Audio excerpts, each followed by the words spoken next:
আসসালামু আলাইকুম রহমতুল্লাহি ওবরকাতুহু। সম্মানিত দর্শক, আজকের ভিডিওর যে শিরোনাম, এই শিরোনামটি একটু অদ্ভুত প্রকৃতির। চলমান রাজনীতিতে যে একটা মানসিক যে যুদ্ধ চলছে, সেই যুদ্ধ চলছে বিএনপির সঙ্গে জামাতের, জামাতের সঙ্গে অন্যান্য রাজনৈতিক দলের, ডক্টর মোহাম্মদ ইউনূসের সঙ্গে যারা ক্ষমতা হারিয়েছেন, সে আওয়ামী লীগ সহ তাদের যারা দোসর তাদের, তারপর ডক্টর মোহাম্মদ ইউনূসের সঙ্গে সেনাপ্রধান, তারপর রাষ্ট্রপতি, তাদের একটা মানসিক দূরত্ব আছে। এর বাইরে নতুন রাজনৈতিক দল, যেটিকে কিংস পার্টি বলা হচ্ছে, প্রধানত এনসিপি, এবং তার সঙ্গে প্রায় আরও 70-80টি ছোট ছোট কিংস পার্টি, যাদেরকে প্রক্সি দেওয়ার জন্য সরকারের পক্ষ থেকে তৈরি করে রাখা হয়েছে। এবং এই সকল কিংস পার্টির সঙ্গে 2-4 জন করে লোকজন রয়েছে, কেউ আওয়ামী লীগের, কেউ বিএনপির, বা কেউ বিভিন্ন ব্যবসায়ী সম্প্রদায়ের যারা লোকজন রয়েছে, এসবই কিংস পার্টি। তো সব মিলিয়ে যে রাজনৈতিক অঙ্গনে দৃশ্যত কোনো হানাহানি নেই, বড় কোনো হানাহানি নেই। এখানে নীরব চাঁদাবাজি, নীরব দখলবাজি, দুর্নীতি, অনিয়ম, এগুলো আওয়ামী জমানার মতো প্রকাশ্য নয়। তবে তলে তলে, নীরবে নিভৃতে সব কিছু হচ্ছে অতীতের যে কোনো অপকর্মের চাইতে বেশি মাত্রায়, বেশি গতিতে। আর এই সমস্ত বিষয় নিয়ে তারা যে কাজটা করছে, সেটা হলো যার যার অবস্থানে নিজেকে তারা শক্তিশালী মনে করছে এবং প্রতিপক্ষকে হেয় করার জন্য তারা কৌশল অবলম্বন করছে। মাছ ধরার জন্য যেভাবে সুতা ছেড়ে দেওয়া হয়, অর্থাৎ বড়শির সঙ্গে লম্বা সুতা দেওয়া হয়, এবং বড় একটা মাছ যখন বড়শিতে গেঁথে যায়, তাকে দুর্বল করার জন্য যখন শিকারী, মাছ শিকারী, সে শুধু ছাড়তে থাকে, রশি ছাড়তে থাকে, মাছ রক্তাক্ত হতে থাকে, আবার একটু টানে, আবার ছাড়ে, 10 গজ টানে, আবার 10 গজ ছাড়ে, এবং এভাবে করতে করতে মাছের শরীর যখন বিষাক্ত হয়ে যায়, রক্তাক্ত হয়ে যায়, এবং মাছটি যখন আর সুতা টানার ক্ষমতা, সাঁতার দেওয়ার ক্ষমতা, ঝাঁকি দেওয়ার ক্ষমতা থাকে না, তো তখন শিকারি আস্তে আস্তে মাছটি টানতে থাকে। আপনারা যারা আর্নেস্ট হেমিংওয়ের the old man and the sea, এই গল্পটি পড়েছেন, উপন্যাসটি পড়েছেন, তারা খুব হৃদয় দিয়ে এই জিনিসটি বুঝতে পারবেন যে বর্তমান যে রাজনীতি, সেই রাজনীতিতে এক পক্ষ অপর পক্ষকে রক্তাক্ত করার জন্য তাদের শরীরে বিষ ঢেলে দিয়েছে, তাদের নাকে মুখে বড়শির যে যাকে বলা হয় ফলা, এটি ঢুকে দেওয়া হয়েছে। ঢোকানোর পর এখন তারা লাফাচ্ছে। তো তারা কখনো অনেক দূরে চলে যাচ্ছে, কিন্তু সুতা শেষ হচ্ছে না। তো এইভাবে যে গত 10 মাস ধরে এক পক্ষ অন্য পক্ষকে ঘায়েল করার জন্য যে বড়শি বা যে ফাঁদ পেতেছে, যা বড়শি ছেড়ে দিয়েছে, এবং যারা এই টোপ গিলেছে, তাদের সবারই এখন দম ফুরিয়ে এসেছে, সকল পক্ষের। এখন সেই টোপগুলো কি? সেই টোপগুলো কারণ বাজারের চাঁদাবাজি। সেই টোপগুলো কি? সেই টোপগুলো হলো চোরাকারবারি। সেই টোপগুলো হলো দখলবাজি। সেই টোপগুলো হলো আগামীতে কারা ক্ষমতায় আসবে, এই লোভ দেখিয়ে পেটের সমস্ত কথা বের করে নেওয়া। এবং এই কাজগুলো মৎস্য শিকারী রূপী দেশের বিদেশের যারা গোয়েন্দা সংস্থা, তারা ক্ষমতার যারা নাঠাই ঘুরাচ্ছেন দেশি বিদেশি, তারা এই কাজগুলো করে যাচ্ছেন। এবং এই কর্মের ফলে সবচেয়ে বেশি ক্ষতিগ্রস্ত হচ্ছে এই মুহূর্তে ডক্টর মোহাম্মদ ইউনূস এবং তার যারা সঙ্গী সাথী, তারা, দ্বিতীয় ক্ষয়ক্ষতির শিকার হচ্ছে বিএনপি, তৃতীয় ক্ষয়ক্ষতির শিকার হচ্ছে জামাত। আমি জামাত এবং সরকার নিয়ে কোনো কিছুই বলব না। বিএনপি নিয়ে বলছি এই কারণে যে, যেহেতু বিএনপির পক্ষ হয়ে আমি নির্বাচন করেছি, বিএনপির সঙ্গে সম্পৃক্ত রয়েছি। ফলে এই দলটির যদি ভালো কিছু হয়, আমার এক ধরনের যাকে বলা হয় শান্তি থাকবে। এর কারণ হলো এই দলের হয়ে 18 থেকে একেবারে আজ অবধি যেভাবে রক্তচক্ষু মানে সরকারের রক্তচক্ষু উপেক্ষা করে যেভাবে নিজের জীবন, যৌবন, সম্পদ বিসর্জন দিয়ে লড়াই এবং সংগ্রাম করে যাচ্ছি বাংলাদেশের মাটিতে বসে, পালানোর অনেক সুযোগ ছিল।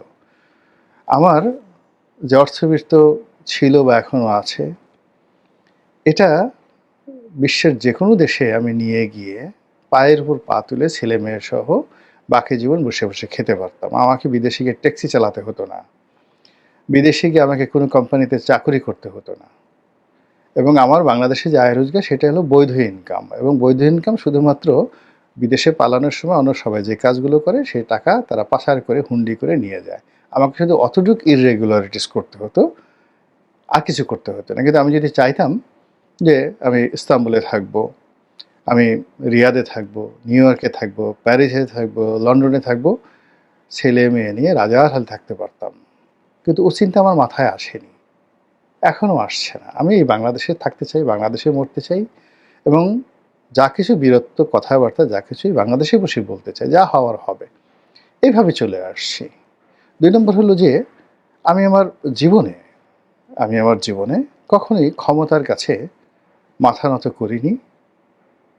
ক্ষমতার খুব কাছাকাছি ছিলাম, কিন্তু কখনো লালায়িত হইনি। এবং ক্ষমতার স্বাদ আহ্লাদ গ্রহণ করার জন্য ক্ষমতা সংক্রান্ত পদ পদবি কোনো কিছুর পেছনে কখনো আমাকে ছুটতে হয়নি, দরকারও হয়নি, এবং এখনও দরকার হচ্ছে না।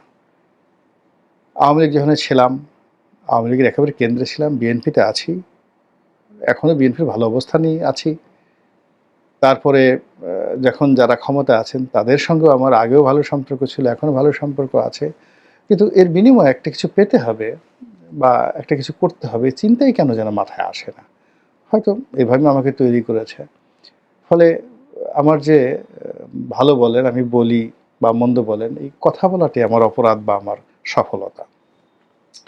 তো সেটা বলে যাচ্ছি, দীর্ঘদিন ধরে বলে যাচ্ছি, এবং সে কারণে আওয়ামী লীগ জমানাতে আওয়ামী লীগে থেকে আওয়ামী লীগের সমালোচনা করেছে। আবার এখন বিএনপির ওইভাবে আওয়ামী লীগের যে সমালোচনা করেছে, আমার কাছে মনে হয়েছে কিছু সমালোচনা আমার ভুল হয়েছে। তো সেই ভুলগুলো আমি বিএনপির সঙ্গে করছি না। কিন্তু যে কথাগুলো একেবারে না বললি না, সেই কথাগুলো আমি কিন্তু বলে যাচ্ছি। এখন বিএনপির যারা শীর্ষ নেতৃত্ব তারা গ্রহণ করবেন বা করবেন না, এটা তাদের ব্যক্তিগত বিষয়। কিন্তু আমি আমার দায়িত্বটা পালন করার চেষ্টা করছি। তো সেই দিক থেকে আমি যেটা দেখলাম যে বিএনপি যখন সেই ২০২৪ সালের আগস্ট বিপ্লবের পরে বিএনপি প্রথমে কিংকর্তব্য বিমূঢ় হয়ে গেল যে এ কী হলো? এর কারণ হলো যে তারা তো শেখ হাসিনার বিরুদ্ধে এই ১৫-১৬ বছর ধরে লড়াই করেছে, সংগ্রাম করেছে, এবং তারা সর্বস্ব তাদের যাকে বলা হয় রাজপথে বিসর্জন করেছে, কারাগারে বিসর্জন করেছে, তাদের সহায় সম্পত্তি, জীবনের স্বর্ণালী সময় সব কিছু তারা বিসর্জন দিয়েছে এই শেখ হাসিনাকে ক্ষমতাচ্যুত করার জন্য। কিন্তু বাস্তবতা হলো তারা ব্যর্থ হয়েছে।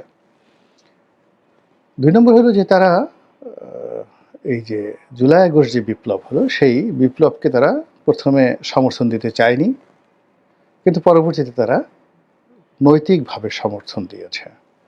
এবং শেষের সপ্তাহে অর্থাৎ আগস্ট মাসের ৫ তারিখে পতন হলো, তার আগের ৭ দিনে তারা সর্বশক্তি নিয়ে রাজপথে থাকার চেষ্টা করেছে, অর্থাৎ ছাত্র জনতার সঙ্গে মিশে গেছে। এটা হলো একেবারে রিয়ালিটি।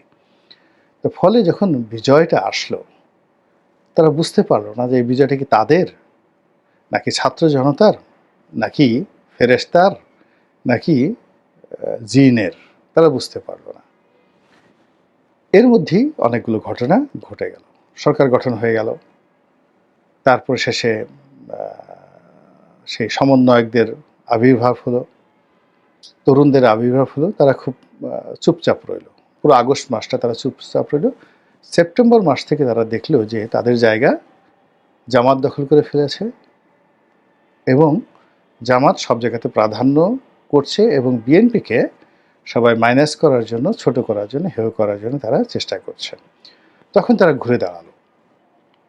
ঘুরে দাঁড়িয়ে তারা বলা শুরু করলো যে আমরা এই আন্দোলন আমরা করেছি, আমরা টাকা দিয়েছি, আমরা সুসংগঠিত করেছি, আমরা পিছন থেকে এই লজিস্টিক সাপোর্ট দিয়েছি এবং তাদেরই কথা বলার জন্য তারা বিভিন্ন মাধ্যমে নিজেরা বললো এবং তাদের ভাড়া করা বিভিন্ন লোকের মাধ্যমে এই কথাগুলো বলানোর চেষ্টা করলো এবং যারা রাষ্ট্র পরিচালনা করলো তারা সঙ্গত কারণে বিএনপির মতো একটা বড় দল তাদের সঙ্গে ঝামেলায় জড়াতে চাইল না এবং ঝামেলা জড়াতে না চেয়ে তারা যে কাজটা করলো, বড়শি ফেলে দিল। সেই বড়শি ফেলে দিল, ডিসিগিরি লাগবে নাও, আর মাস হেরা ডিসি হওয়ার জন্য দৌড় শুরু করলো। এসপিগিরি করতে চাও যাও, ওসি হতে চাও যাও, সচিবালয়ের বড় পদ চাও যাও, টেন্ডার করতে চাও যাও, তারপরে টেম্পো স্ট্যান্ড, বাস স্ট্যান্ড, গরুর হাট ইজারা নিতে চাও যাও, করো। ফলে সারা বাংলাদেশের যে বিভিন্ন পয়েন্টে এই খাদ্য দিয়ে অসংখ্য বড়শি তারা ফেলে দিল এবং সেই বড়শিতে সবচেয়ে বেশি মাছ ধরা পড়েছে বিএনপি নামধারী মৎস্য এই বড়শিতে ধরা পড়েছে। ধরা পড়ার পর এখন তারা টান দেয়নি, এখন পর্যন্ত তারা টান দেয়নি। এখন এই বড়শিতে যারা ধরা পড়ে গেছে, সুতা কাদের হাতে? সুতা তো ডক্টর মোহাম্মদ ইউনূসের হাতে, সুতা সেনাবাহিনীর হাতে,